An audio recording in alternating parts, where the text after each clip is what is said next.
It was really great to listen to that. ఎందుకంటే ఈ మన మెంటల్ మదిలో అనే మాట యాక్చువల్లీ తమిళ్లో లేదు. వాళ్ళు ఏదో సౌండింగ్కి పెట్టిన మాటని గురుగారు దాన్ని మన మెంటల్ మదిలో అని మార్చేసి, so I think first of all it's an honour అండి. ఎందుకంటే one of the best combinations on Indian celluloid Mani Ratnam గారిది, ఏఆర్ రెహమాన్ గారిది. ఈ సినిమాకి డబ్బింగ్ చెప్తున్నంతసేపు అంటే ఒక సైడ్ నుంచి బోల్డంత సంతోషం, ఇలాంటి అవకాశం వచ్చినందుకు. ఒక సైడ్ నుంచి ఒక భయంకరమైన జలసి, ఈ సినిమా నేను చేసి మలయాళంలో డుల్కర్ డబ్బింగ్ చెప్పుంటే బాగుండేదని. అంటే నాకు తెలిసి ఈ సినిమాలో అందరికంటే ఎక్కువ బెనిఫిట్ అవ్వబోతుంది నేనే. ఎందుకంటే దిల్ రాజు గారి కంటే, మనీ సార్ కంటే, రెహమాన్ గారి కంటే అందరికంటే ఎక్కువ. ఎందుకంటే వీళ్ళంతా జెన్యున్గా నిజంగా కష్టపడ్డారు సినిమా కోసం. నేను కేవలం 4 రోజులు డబ్బింగ్ చెప్పి నా హిట్ లిస్ట్లో ఇంకో సినిమాని చేర్చుకోబోతున్నాను, ఈ సినిమా నాది కూడా అని చెప్పి. సో అంటే ఈ జాబ్కి నన్ను నమ్మిన మనీ సార్కి అండ్ ఇటువంటి ఒక మంచి సినిమా తెలుగు ప్రేక్షకులకు అందిస్తుంది దిల్ రాజు గారికి మళ్ళీ ఒకసారి అందరి ముందు థ్యాంక్స్ చెప్తున్నాను. మామూలుగా ఈ రోజుల్లో ఒక ఆల్బమ్లో 2 పాటలు బాగున్నాయంటే అది సూపర్ హిట్ ఆల్బమ్ కింద లెక్క. సో ఈ సినిమాలో 9 పాటలు ఉన్నాయి, 9 దేనికి అదే, ఒకదాన్ని మించిన పాట ఒకటి. అసలు నాకు తెలిసి ఇందాకే నేను వచ్చిన వెంటనే రాజుగారిని చూసి అంటున్నా, సరే ఈ సినిమాకి ఏం అక్కర్లేదు, ప్రెస్ మీట్లు ఇవన్నీ మర్చిపోండి, మీరు ఫేస్బుక్లో ట్విట్టర్లో యంగ్స్టర్స్ వాళ్ళే తీసుకెళ్ళిపోతారు ఈ సినిమాని అని చెప్పాను. ఫస్ట్ టైం అంటే డబ్బింగ్ చెప్తున్నప్పుడు చాలా చోట్ల మాట కొంచెం సింక్ అటు ఇటు అయినప్పుడు బాగానే ఉంది కదా అని చెప్పి సరే వెళ్ళిపోదాం నెక్స్ట్ దానికి అనుకునే మూమెంట్ ఉంటుంది. బట్ అలా అనుకున్న ప్రతిసారి గుర్తొచ్చేది ఏంటంటే ఈ పాటలు శాస్త్రి గారు రాస్తున్నారు, అక్కడ మాటలు కాంప్రమైజ్ అవ్వదు. సో ఒక భయం, కంటిన్యూస్గా టెన్షన్. సినిమా చూసిన వాళ్ళందరూ పాటలను ఎలాగో ఫుల్గా పొగిడేస్తారు, మనం అసలు ఆ మీటర్కి తగ్గకూడదని చాలా ఇంకెక్కువ కష్టపడి చేశాను సినిమా. రెండోది అంటే నేను అనాలనుకున్న మాటలు అమ్మాయి అనేసింది కాబట్టి, వయసు పెద్దది కాబట్టి కోపాన్ని విధంగా అభినందన రూపంలో చెప్పాను. బంగారం, సందేహం ఏమీ లేదు. ఇది మాట ఇంతకుముందు కూడా చెప్పాను నేను ఒకసారి, దిల్ సే భీ నహీ దిమాగ్ సే హీ రాజ్ హై అని. సో టైటిల్ ఎందుకు పెట్టుకున్నా ఒకే బంగారం. ఇది అక్కడ నేను వెళ్ళిన తర్వాతే ఇది దిల్ రాజు తీస్తున్నాడని తెలిసింది. నానే చెప్పిన మాట నిజం. ఈ సినిమా ఒక మ్యాజిక్, ఒక మెస్మరిజం. నిశ్చయంగా ఆ సినిమాని దిల్ రాజు రిలీజ్ చేయడం చాలా గొప్ప సంగతి. 2, మణిరత్నం గారికి అభిమాని కానీ తెలుగువాడు అంటే ఎవడు ఉండడు. ఇంకా ఏఆర్ రెహమాన్ సంగతి, ఏఆర్ రెహమాన్కి అభిమాని కానీ ప్రపంచంలోనే ఎవరు ఉండరు. అన్ని ఎల్లల్ని సముద్రాన్ని దాటి వెళ్ళిపోయాడు. వాళ్ళిద్దరితోటి ఒక సినిమాతోటి పనిచేస్తున్నప్పుడు ఒక ఎడ్రినాలిన్ ఇవ్వాలి. నేను దిల్సేకి సింగిల్ కార్డు మణిరత్నం గారికి రాసిన ఆ సమయంలో సైమల్టేనియస్గా 3 భాషల్లో చేస్తుండడం వల్ల ఆయనతో నేను ఇంటరాక్ట్ అవ్వలే. ఆయన దిగ్గజం లాంటి దర్శకుడు. కానీ వెళ్ళిన మొదటి రోజు ఆ సినిమా నేరేషన్ మా ఇద్దరికి మధ్య మొత్తం సంభాషణతో ఇంగ్లీష్లో జరిగింది. ఆ నెరేషన్ విధానం చూసి చాలా ఆశ్చర్యపోయాను.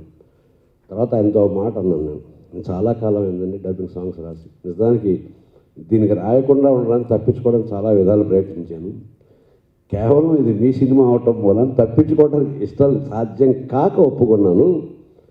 ఒకటి లిప్ ప్రాబ్లం ఉంటుంది, దానికోసం మాటలను అటు ఇటు కిట్టించి అదేదో మన భాష కానీ పరాయి భాషలాగా వాడాల్సి వస్తుంది.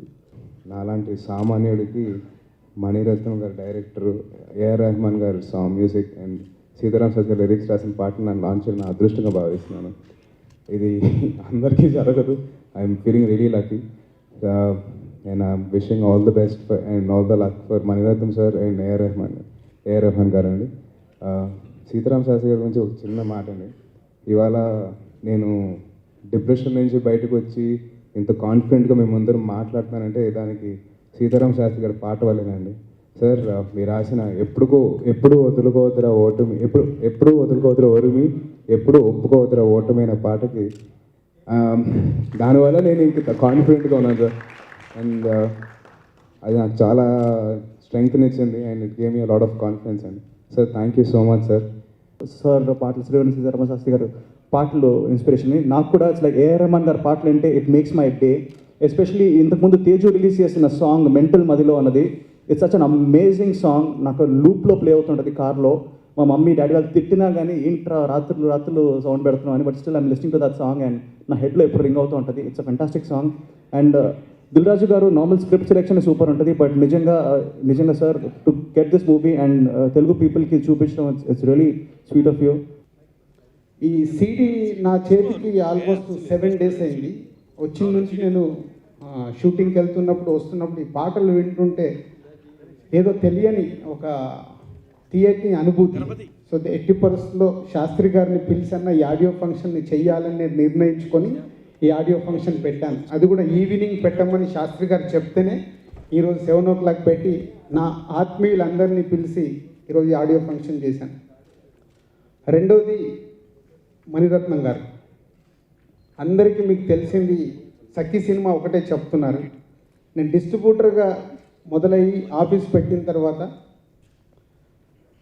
ఒకే ఒక్కడు నువ్వు వస్తావని సఖి హ్యాట్రిక్ ఫిలిమ్స్ నైజాంలో డిస్ట్రిబ్యూట్ చేశాం. అలా కంటిన్యూగా డిస్ట్రిబ్యూషన్లో సక్సెస్లో వెళ్తున్నప్పుడు ప్రొడ్యూసర్గా మారాలని ఆశ. ఏ మనిషికైనా ఎదగాలి, నెక్స్ట్ స్టేజ్కి వెళ్ళాలని ఉంటుంది కదా. అలాగే మాకు కూడా ఒక ఆశతో మణిరత్నం గారు తర్వాత తీసిన సినిమా అమృత. అది మా వెంకటేశ్వర ఫిలిమ్స్లో ప్రొడ్యూసర్గా రిలీజ్ చేసిన first film. Is a disaster, misfire. చాలా కృంగిపోయాను. కానీ దాని వెనకాలనే మళ్ళీ మమ్మల్ని నిలబెట్టడానికి మా వినయ్ ఆది సినిమా ఇచ్చాడు 1 month గ్యాప్లోనే. అంటే ఒక సక్సెస్ ఫెయిల్యూర్తో సంబంధం లేకుండా ఒక గ్రేట్ డైరెక్టర్ ఒక ఫ్లాప్ ఇస్తే అప్పుడే అప్కమింగ్ వినాయక్ ఇండస్ట్రీకి వచ్చి ఒక సక్సెస్తో మళ్ళీ మమ్మల్ని నిలబెట్టాడు. అలాంటి మణిరత్నం గారితో 15 సంవత్సరాల నుంచి నేను అబ్జర్వ్ చేస్తున్నాను. ఏదో ఒక రోజు మళ్ళీ నాకు అలాంటి అవకాశం రావాలి, అవకాశం వచ్చిన రోజు తెలుగు ప్రేక్షకులకు మణిరత్నం గారి సినిమా సక్సెస్ఫుల్గా అందియాలని నా కోరిక 15 years నుంచి ఉండిపోయింది. తన ప్రతి సినిమా నేను అబ్జర్వ్ చేస్తున్నాను, ఏది సక్సెస్ఫుల్ రావడానికి అవకాశం ఉందని ప్రీవియస్ ఫిలిమ్స్ అన్నీ ట్రావెల్ అవుతున్నాను. ఈ ఓకే కనుమని మణిరత్నం గారు తీస్తున్నారని తెలిసి ఈ స్టోరీ లైన్ ఇంట్రెస్ట్గా ఏముంది అని కనుక్కోవడానికి ప్రయత్నం చేస్తే ఈ ఐడియా సఖీ లాంటి యూత్ఫుల్ లవ్ స్టోరీ తీస్తున్నాడని తెలిసి నేను చెన్నై వెళ్ళిపోయి మణిరత్నం గారు ఆఫీస్లో కూర్చొని అప్పుడే మణిరత్నం గారిని కలిశాను. ఎవరు మణిరత్నం గారిని అంత ధైర్యం చేసి అడగరేమో ఈ సినిమా స్టోరీ ఏంటి సార్ అని అడిగా. సో అలా ఒకసారి చూసి అంటే లేదు సార్ ఇట్లా తెలుగుకి చేద్దామన్నా ముందు నా హిస్టరీ అంతా మళ్ళీ చెప్పి అయినో యు ఆర్ దిల్ రాజు తెలుగులో మంచి సినిమాలు తీశారని తెలుసు, తెలుగు ప్రేక్షకులకు అందియాలని కోరుకుంది సార్ నాకు. సో స్టోరీ అంటే ఒక 1/2 hour వెయిట్ చేయండి అని ఒక పేపర్ మీద టోటల్ సినాప్సిస్ పంపించాడు.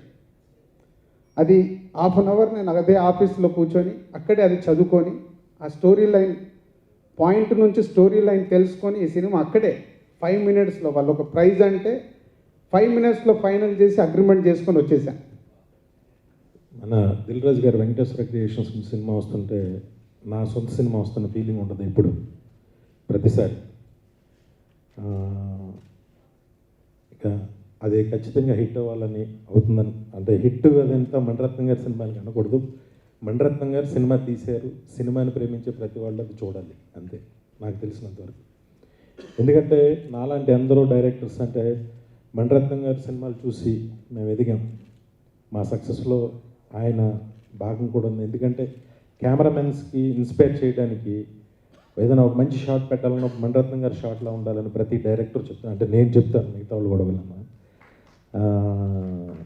నాకు నిజంగా ఈ సినిమా ఆడియో లాంచ్ నా చేతుల మీద జరుగుతుంది చాలా